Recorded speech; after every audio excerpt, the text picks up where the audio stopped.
अस्सलामुअलैकुम, नमस्ते, सत श्री अकाल। उम्मीद करता हूँ ठीक होंगे, खुश होंगे। तो मेरे साथ मौजूद हैं। अस्सलाम वालेकुम, नमस्ते, सत श्री अकाल। मैं हूँ सवेरा खान। तो एक आप लोगों से सवाल है कि अक्ल बड़ी भैंस, अक्ल बड़ी भैंस एक सवाल है, बड़ा कॉमन है, बड़ा मशहूर है, बड़ा कॉम्प्लिकेटेड है। आप बड़े नावल बड़ी ना पैसे आप बड़े।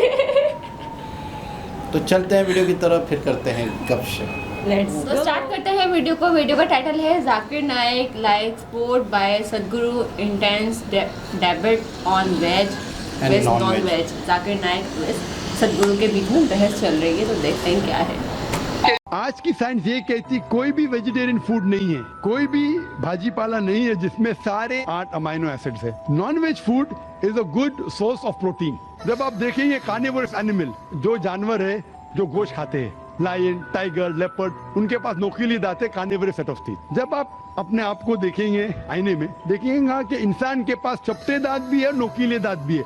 अगर खुदा चाहता कि हम सिर्फ घास खाए और वेजिटेबल्स खाए, तो अल्लाह नोकीले दांत क्यों दिए?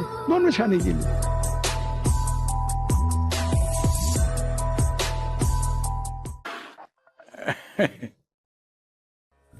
अभी भारत की लगभग 38% आबादी शुद्ध शाकाहारी है, परंपरा की वजह से। ये ऐसा ही है। करीब 50 साल पहले लगभग 60% शाकाहारी थे, लेकिन पश्चिमी शिक्षा पाए डॉक्टर लोगों से कहते रहे हैं, अगर आप मांस नहीं खाएंगे तो आपको पोषण नहीं मिलेगा, आपको थोड़ा मांस खाना ही होगा। तो उस वजह से थोड़ा मांस खाया जाने लगा। पर फिर भी भारत में मांस खाना वैसा नहीं है जैसा ये पश्चिम में है। मांस केवल एक साइड डिश है। यहाँ तक कि मांसाहारी लोगों के लिए भी ये सिर्फ एक साइड डिश है। पर शाकाहार की वजह क्या है? देखिए, अगर आपका जिंदा रहना खतरे में है तो आपका पूरा जीवन उसे बचाने के बारे में होगा। एक बार जब जीवन संरक्षण का इंतजाम हो जाता है, तब आप सोचते हैं कि ये सब किस बारे में है, क्योंकि जब सवाल जिंदा रहने का हो तो ऐसा लगता है कि जब जीवन चलाना ठीक से हो जाएगा तो हर चीज जबरदस्त हो जाएगी। पर जीवन संरक्षण का ख्याल हो जाने पर आपको एहसास होता है कि ये सच्चाई नहीं है। आपका जीवन किसी और चीज की लालसा कर रहा है। तो जीवन जीना बहुत सरल और आसान था। ये एक समृद्ध भूमि थी, लोग अच्छे से जीते थे। उस कारण से उन्होंने भीतर की ओर देखना शुरू किया और कई चीजें विकसित होनी शुरू हो गयी। और एक महत्वपूर्ण बात यह है कि यहाँ की लगभग 70% आबादी हमेशा सक्रिय रूप से आध्यात्मिक थी। भीतर मुड़ना जीवन का एक महत्वपूर्ण हिस्सा था। इस वजह से जब वे भीतर की ओर मुड़े तो उन्हें एहसास हुआ कि वे जो खाते हैं उससे फर्क पड़ता है। यदि आप सिर्फ ताकतवर बनना चाहते हैं तो बहुत सारा मांस खाकर मांसपेशियां विकसित कर सकते हैं और एक दूसरे से लड़ सकते हैं। पर अगर आप ये देख रहे हैं कि जीवन के प्रति संवेदनशील कैसे बने, जिसे सामान्य बोध माना जाता है, उससे परे की चीजों का बोध कैसे करें, तब आप सिस्टम में जो खाना डालते हैं वो बहुत महत्वपूर्ण हो जाता है। तो वो कौन सा भोजन है जो सिस्टम से सबसे कम प्रतिरोध के साथ गुजरता है, यानी कम से कम संघर्ष के साथ गुजरता है? तो इसे समझने के लिए आइए इसे ऐसे देखते हैं। जैसे मिसाल के लिए, अगर आप कच्चा मांस खाते हैं तो मांसाहारी जानवरों की तुलना में मानव सिस्टम में, सारे मांसाहारी जानवरों में आहार नली की लंबाई उनके शरीर की लंबाई की लगभग बस 3 गुना होती है। सभी शाकाहारी जीवों की आहार नली की लंबाई शरीर की लंबाई से 5 से 6 गुना तक होती है। तो एक इंसान में ये 24 से 28 या 30 फीट के बीच हो सकती है, जो हमारे शरीर की लंबाई का लगभग 5 से 6 गुना है। इस किस्म की आहार नली में अगर आप मांस डालते हैं तो ये बहुत ही धीरे धीरे आगे बढ़ेगा। कच्चे मांस को सिस्टम से गुजरने में करीब 70 से 72 घंटे लगेंगे। अगर आप पका हुआ मांस डालते हैं तो उसे सिस्टम से गुजरने में 50 से 52 घंटे लगेंगे। अगर आप पकी सब्जी वाला भोजन डालते हैं तो इसे सिस्टम से गुजरने में 24 से 30 घंटे के बीच लगेंगे। अगर आप सिस्टम में कच्ची सब्जियां डालते हैं तो उन्हें सिस्टम से गुजरने में 12 से 15 घंटे लगेंगे। अगर आप सिस्टम में फल डालते हैं तो उसे सिस्टम से गुजरने में 1.5 से 3 घंटे का समय लगेगा। तो हमने ये पहचानना शुरू किया कि वो कौन सा भोजन है जिससे शरीर में कम से कम मल बनता है, कम से कम अशुद्धियां बनती हैं, और जो सिस्टम से बहुत शीघ्रता से गुजरता है। क्योंकि योग में ये एक महत्वपूर्ण चीज है। हम सब अभी भी इन चीजों का ख्याल रखते हैं कि अगर हम कुछ खाते हैं तो 2.5 घंटे में हमें भूख लगनी चाहिए, हमारा पेट खाली हो जाना चाहिए, पर हम खाते नहीं हैं। पेट खाली है पर हम ऊर्जावान हैं तो हम खाते नहीं हैं। तो आमतौर पर यहाँ योगा केंद्र में हर कोई सिर्फ 2 बार खाता है। पहला सुबह 10 बजे, दूसरा शाम को 7 बजे बस। मैं ज्यादातर दिनों में सिर्फ 1 बार खाता हूँ। अगर मैं यात्रा कर रहा हूँ तो शायद थोड़ा ज्यादा खाता हूँ, पर आमतौर पर घर पर मैं 1 ही बार खाता हूँ। सुबह आमतौर पर मैं शाम के 4:30 से 5 बजे खाता हूँ, जो मुझे पूरे 24 घंटे चालू रखता है। ये कोई नियम नहीं है, बात बस इतनी है कि जरूरत इतनी है।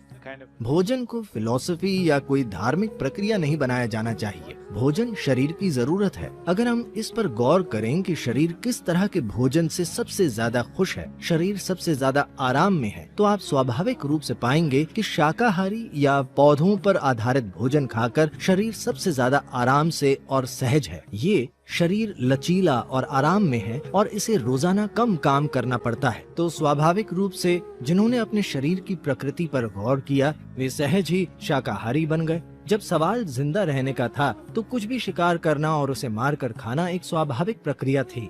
पर जब समाज बस गए तो वे जो चाहे उगा सकते थे, और फिर जैसे जैसे उन्होंने खुद पर ज्यादा से ज्यादा ध्यान दिया और जीवन बस किसी तरह जिंदा रहने के बारे में नहीं रहा, बल्कि अपने जीवन को बोध और अनुभव के ऊंचे स्तर तक उठाना बन गया, तब इंसान स्वाभाविक रूप से शाकाहारी बन गया। ये एक स्वाभाविक प्रक्रिया।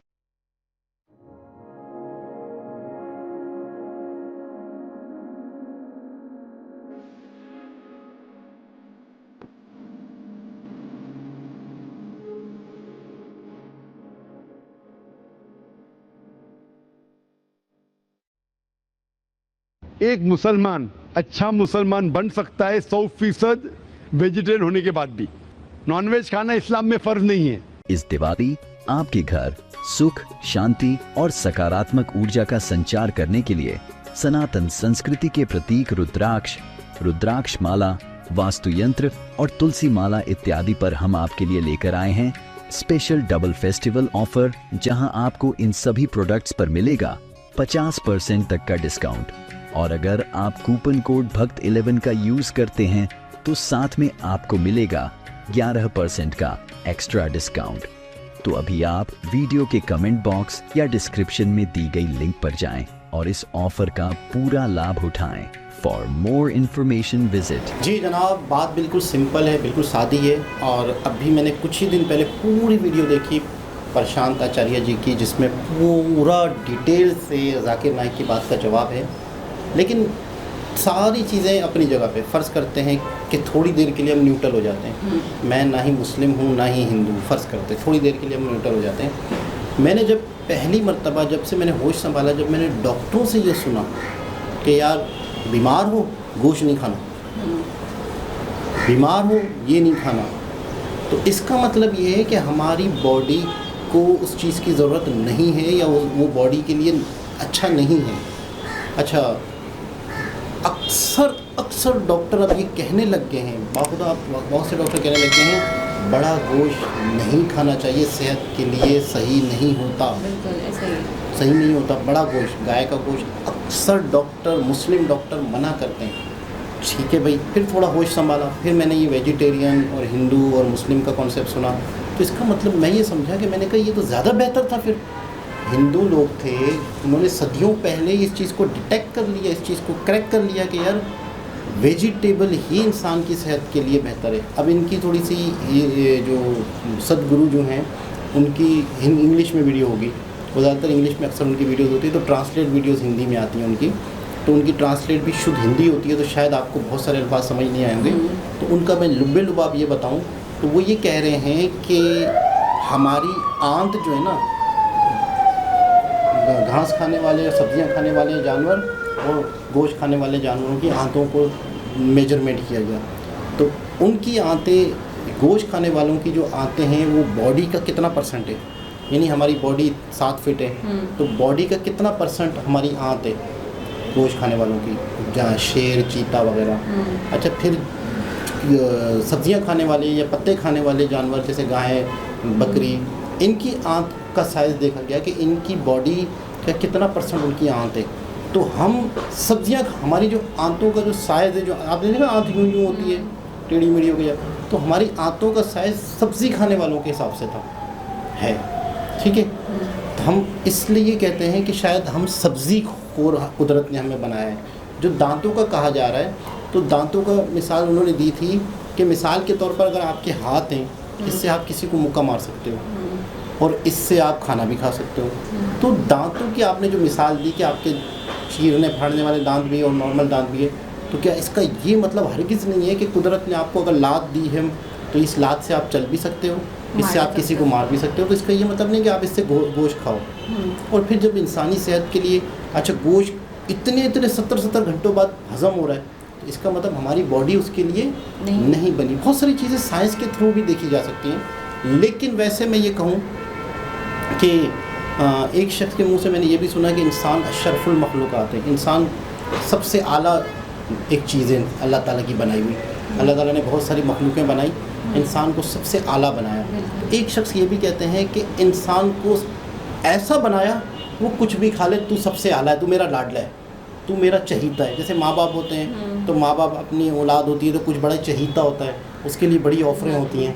तो कुछ लोग ये भी कहते हैं, उनकी अपनी सोच है कि यार इंसान अशरफुल मखलूक़ात है, उसे इजाज़त दी गई। लेकिन बेस्ट अच्छा ये क्या एक दौर ऐसा भी होगा कि किसी ज़माने में इंसान भूखा मरता था, गारों में रहता था, जंगलों में रहता था, ना कपड़े पहनता था ना कुछ था, तो उसको जो चीज़ मिलती थी वो खा जाता था। तो उस दौर के हिसाब से वो कह रहे हैं वो भी सही था, क्योंकि वो तो ज़िंदा रहने के लिए था ना। अच्छा जब आपको पता है हमारी बॉडी जो है उसको ताकत लगती है चीज़ें हज़म करने में। तो जब हम हल्की चीज़ें खाएंगे तो हमारी बॉडी को हमारी चीज़ें हज़म करने में ताकत नहीं लगानी, तो हमें टाइम मिलेगा ये इस्तेमाल करने का। कहते हैं इंसान के पास जब खाने का मसला हल हुआ ना, इंसान ने सोचना जब शुरू किया, कहते हैं दुनिया में तरक्की ही जब हुई, एवोल्यूशन ही जब आया, जब इंसान का पेट का खाने पीने का मसला हल हुआ, आसान हुआ, फिर इंसान ने और चीज़ों पे ध्यान लगाना शुरू किया। जबकि इंसान जब अब देखें आप जंगल में जो जानवर हैं उनके जहन में यही चीज़ होती होगी कि बस किस तरह से पकड़ना है, खाना है, चीरना है या प्रजनन करना है, पकड़ना है, खाना है, पीना है या अपने आप। 3 चीज़ें ज़िंदगी में होती थी इंसान के पास, खाना और नस्ल बढ़ाना और बचाना अपनी जान। बस इधर उधर नज़र रखना कि मुझे कोई ना खा जाए, और इधर उधर नज़र रखना मैं किसी को खा जाऊँ। तीसरा कि फीमेल जो दूसरा ऑप्शन है कि अपनी नस्ल को आगे बढ़ाना। तो इंसान जब इन चीज़ों से निकला तो उसने पहिया बनाया, फिर उसने आग ईजाद हुई किसी तरीके से, फिर उसने आगे आज देखो इंसान एक शहर से लेकर दूसरे मुल्क तक बातें कर रहे होते हैं फ़ोन पे, हवाई जहाज़ के ज़रिए से कहाँ जा रहे होते हैं। तो आज इंसान कहाँ से कहाँ पहुँच गया। तो आपका इस वीडियो से क्या निचोड़ निकला? और सारा निचोड़ तो आपने निकाल के, तुम्हें क्या निचोड़ निकालूंगी, सब कुछ तो आपने बता ही दिया। ठीक है, शुक्रिया शुक्रिया शुक्रिया शुक्रिया शुक्रिया। तो मैं क्या बोलूँ आपके नहीं, आपको क्या इसमें से सही बोला आपने कि डॉक्टर जो बोलता है जब आप बीमार होते हैं तो वो डॉक्टर यही बोलता है कि आप नहीं खाना, आप हल्की फुल्की ग़िज़ा लो, जैसे ब्रेड हो गई, बिस्किट हो गए, मतलब अच्छे से डाइजेस्ट हो जाए। कभी आपको डॉक्टर कहेगा गोश्त खा, कभी नहीं कहेगा चावल नहीं खाना। और आप अगर लगातार, आपने ये भी नोट किया होगा, लगातार अगर 2-4 दिन तक हम गोश्त खा लें तो हमारे बाकायदा दांत दर्द हो जाते हैं, हमारे जबड़ा दुख जाता है, हमारे मतलब बाकायदा दर्द हो जाता है, सूज जाते हैं मसूड़े। बिल्कुल ऐसा ही है।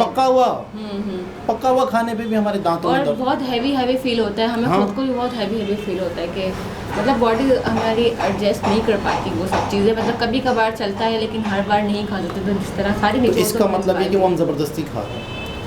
वो होता है ना कि बस हाँ ये खाने की चीज़ें तो यार खाओ, बस यही खाना है। लेकिन अक्सर बड़े बड़े लोग, मुस्लिम हो या नॉन मुस्लिम हो, अक्सर समझदार लोग जिनको अपनी सेहत का ख्याल है, आर्टिस्ट जो हैं वो कभी भी मीट की तरफ नहीं जाते, वो सलाद सब्जियां भी रहते हैं, उनकी बॉडी भी फिट रहती है, एक्टिव भी रहते हैं, स्मार्ट भी रहते हैं। मुस्लिम की बात कर रहा हूँ, वो नॉन वेज हैं सब, और बिल्कुल मतलब है कि अपनी सेहत का ख्याल करते हैं। खैर दोबारा किसी और के साथ आपसे मुलाकात होती है, जब तक के लिए ख्याल रखें, बाय बाय।